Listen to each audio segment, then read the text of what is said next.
오늘은 7월 23일 토요일입니다.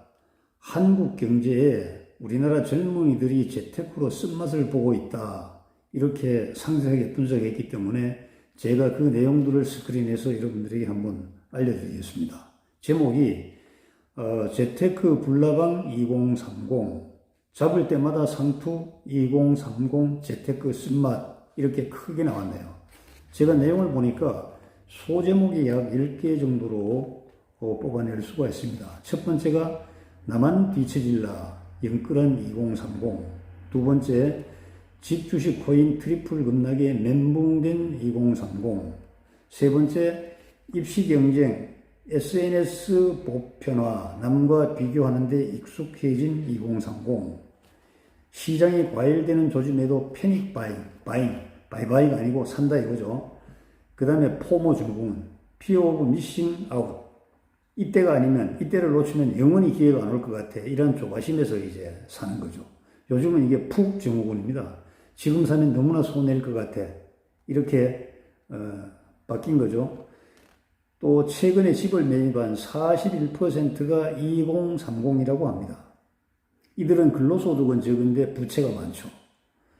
부채를 끼고 사니까 금리 상승 행진에 불안이 팽배한 거죠. 그런데 손실이 커지면서 또 패닉 상태에 빠져버립니다. 여기가 패닉이 저 위에도 나오고 밑에도 지금 또 패닉이 나왔는데, 패닉이 뭐죠? 쉽게 얘기하면 제정신이 아니란 말이죠. 정상적으로 생각하고 판단하고 실행할 수 있는 그런 상태가 아니라, 이런 뜻이죠. 이렇게 되다 보니까 정신병원에는 환자가 급증하고 있습니다. 또 다른 사람들은 지인 돈을 빌려가지고 또다시 투자하는 거예요. 내가 본전을 빨리 건져야지. 이게 이제 이 잘못된 투자자들, 노름꾼들, 투기꾼들의 이 심리가 이런 겁니다. 막 여기에 막 내 인생이 걸린 것 같고, 그 막 자존심이 여기서 무너진 것 같고, 내가 누군데 하는 그 어떤 그런 생각도 있고 하면 이런 생각이, 이런 짓을, 이런 행동을 하게 됩니다. 대표적인 사례가 나왔는데, 작년도 10월 달에 분당에 주공아파트를 매입했는데 7억 2천에 매입할 때 2억 4천을 대출을 받았답니다. 그래서 원리금으로 100만 원씩 따박따박 상환을 하고 있었는데, 최근에 금리가 상승됐다면서 150만 원을 납입하라 해서 고민인데, 그런데 웬걸 같은 단지 내에 같은 평형이 매물로 7억에 나와버렸어요. 작년에 빚을 끼고 살 때는 7억 2천인데 지금 이 순간에는 매물이 7억으로 나오고, 중개사한테 물어보니까 다시 더 하락한다, 이렇게 얘기한다는 겁니다. 자, 이거 어떻게 해야 돼요? 손해보더라도 팔아야 되는데 언제 팔아야 되느냐? 손절 타임으로 고민하고 있다, 이렇게 얘기해요. 그 부동산 거래 그 집방이라는 거기에서는 집을 구입한 다음에 1년 내에 매도하는 사람이 9.92%로 대폭 증가했다, 이렇게 사례가 나오네요. 그 다음에 이제 주식과 코인에 투자한 사람이 하루에 수백만 원 이익을 봤어요. 그러니까 대출을 받아가지고 더 투자를 했죠. 그래서 1억 5천만 원으로 불리는 데는 성공했어요. 그런데 어느 날 자고 일어나니까 테라 사태, 루나 사태가 터지면서 이 총 투자한 액수가 1,000만 원으로 축소되어 버렸다 이겁니다. 또 그 한 사례는 비상금과 대출을 받아가지고 4천만 원을 주식에 투자했는데 이익을 보았죠. 그래서 기분 좋아서 골프채 바꾸고, 그리고 중형차를 구입하려고 계약을 했는데 지금 주식시장이 뚝뚝뚝뚝 빠지니까 중형차 이미 바꾼 골프채는 어쩔 수가 없고, 지금 현재 계약한 중형차는 해지를 했다, 이런 사례가 나타났습니다. 그런데 여기에 대해서 진단을 이제 전문가들이라는 사람이 나와서 진단을 하는데, 참 이게 진단이 문제입니다. 때리는 누구보다 말리는 척하는 시누이가 더 밉다는 식으로, 돈 잃고 정말 죽겠는데, 이 전문가들이 하는 말을 보면 맞는 것 같은데 나하고는 별 상관이 없어요. 첫째, 비이성적으로 투자하면 안 된다. 그럼 투자할 때 얘기 좀 하지. 냉정하게 분산 투자해라. 아니, 돈이 뭐 있다고 분산 투자해. 집 사고 주식 사고 코인 사고 어떻게 해. 더욱 신중하게 투자해야.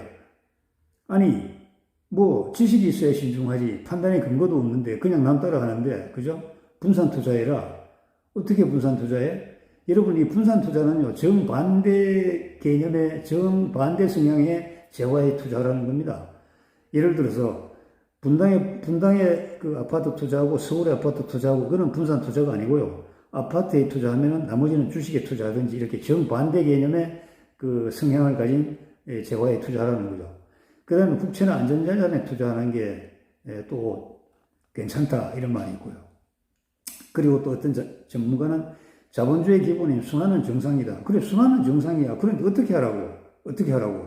어떻게 하라고? 안 나오죠. 그래서 또 심리 전문가는 심리적 트라우마를 잘 관리해라.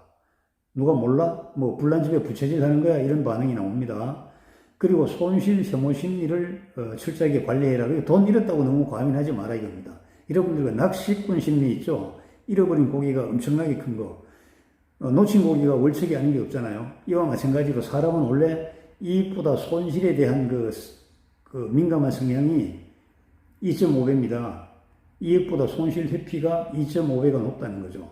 그리고 잃어버린 거 찾으려는 조바심 투자 건물이다. 이때는 차분하게 기다려야지 또 계속 시장을 배회하다 보면 더 잃는다. 거의 대부분은 여러분 조바심을 가집니다.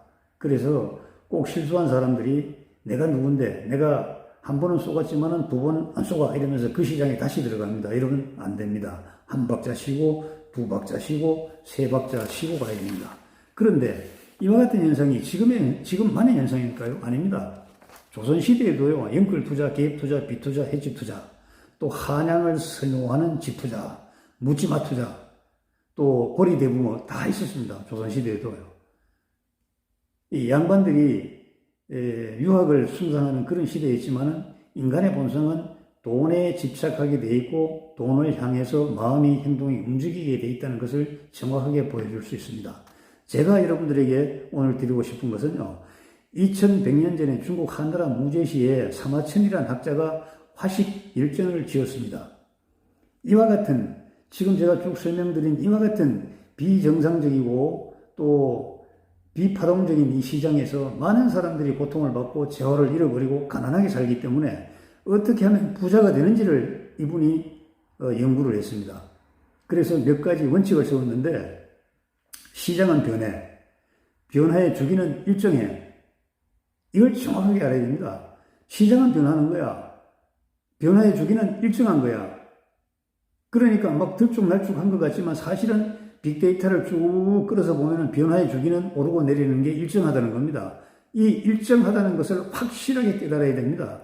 어정쩡하게 깨달으면 안 돼요. 설 알면 안 된다. 정확하게 알아야 된다는 겁니다. 그래서 이것을 정확하게 알고 물건을 사려는 사람은 침체기에 사고. 왜요? 싸게 살 수 있으니까. 좋은 걸 골라 살 수 있으니까. 팔지 못해서 안달하는 사람에게 베푸는 심정으로 사줄 수 있으니까. 그리고 팔려는 사람은 활황기에 팔아야 된다. 왜요? 시장은 오르고 내리기 때문에 활황기에는 사려고 막 안달하는 불나방 같이 달려드는 사람이 있다는 겁니다. 제가 앞에서 쭉 설명드렸던 그러한 상황들이 또 발생하는 것이죠. 그래서 막 저도요 하고 막 살려고 하는 사람에게 여유 있는 가격을 받고 툭 던져서 파는 겁니다. 이거는 시장이 이렇게 변하기 때문에 절대 나쁜 것이 아닌 것이죠. 그 결론은 뭐죠? 경제는 심리인 겁니다. 심리에 져버리면 경제는 다 무너지는 겁니다. 개인이든 가정이든 사회든 국가든 심리입니다. 우리나라가 경제발전 모델로 박정희 대통령을 많이 우리가 언급합니다만은, 박정희 대통령 때는요, 국가 자체가 선택할 수 있는 여유가 전혀 없었어요. 심지어 미국에서도 농업 개발해서 밥 먹고 살게 만들지 무슨 중화학이고 경공업이고 고속도로냐고 이렇게 얘기를 할 정도입니다. 그러나 박정희 대통령은 부국 강병에는 선지자입니다. 굉장히 지혜가 투철했던 사람입니다. 그래서 선택을 했던 것이죠.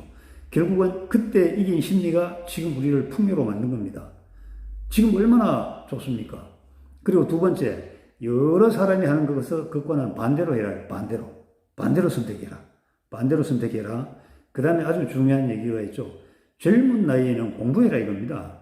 2030이 이제 기껏 대학 졸업하거나 군대 갔다 오거나 해서 직장을 잡거나 막 어떤 문턱인데 이 사람들이 실물경제, 시장경제에 뛰어들어서는 안 된다는 겁니다. 젊은 나이에는 공부해라. 그리고 지식과 학습이 성숙된 다음에 투자하라는 겁니다. 여러분, 제가 간단하게 설명드렸지만은 이것만 잘 가지고 계시면요, 이것만 잘 기억하고 계시면요, 자본주의 시장 경제에서는 절대 실패할래야 할 수가 없습니다. 돈을 벌지 않을 수가 없습니다. 경제적으로 여유 있는 삶을 살지 않을 수가 없는 것입니다. 우리가 흔히 죽도록 벌어가지고 다른 데 가서 다 털어먹고 다시 돌아오고, 또 죽도록 벌어와서 다른 데서 또 다 털어먹고 돌아오고, 내가 잡으면 내리고 내가 버리면 오르고, 거기가 다 이러지 않습니까? 이렇게 하면 안 되시고, 자, 다시 한번 강조합니다. 시장은 고정이에요? 불변이에요? 아니죠. 변합니다. 변화의 주기는요, 들쭉날쭉이에요? 일정이에요? 사람들이 예측 불가능한 거예요? 예측 가능한 거예요? 변화의 주기는 일정하기 때문에 조금만 주의를 기울이면 예측 가능한 겁니다. 지금은 예측하기가 더 좋아요. 빅데이터 있잖아요. 예? 부동산 정보원이나 KB국민은행이나 기타 어떤 그 재화를 연구하는 그 연구소에 보면은 이 주기가 쫙쫙 나열되어 있습니다. 그리고 살 때는 언제 사요? 침체기에. 왜요? 팔려는 사람이 많기 때문에 좋은 물건을 싼 값에 골라 사면서 감사합니다, 감사합니다, 사주셔서 감사합니다, 인사까지 드릴 수 있기 때문에. 팔 때는 언제요? 화랑기에. 왜요? 사려는 사람이 대기하고 있기 때문에 저요 손을 드는 사람들이 많기 때문에 살펴보면서 가장 가격이 높을 때 여러 사람들이 막 살려고 할 때 그 중에서 한 사람에게 선택의 기회를 던져서 줄 수가 있습니다. 이것이 시장이기 때문에 이것은 나쁜 것이 아닙니다. 결론요. 경제는 심리입니다. 무리와는 어떻게 해요? 함께 가요? 반대로 하라는 것이죠. 젊은 나이에 시장에 뛰어들어요? 아닙니다. 공부하라는 겁니다.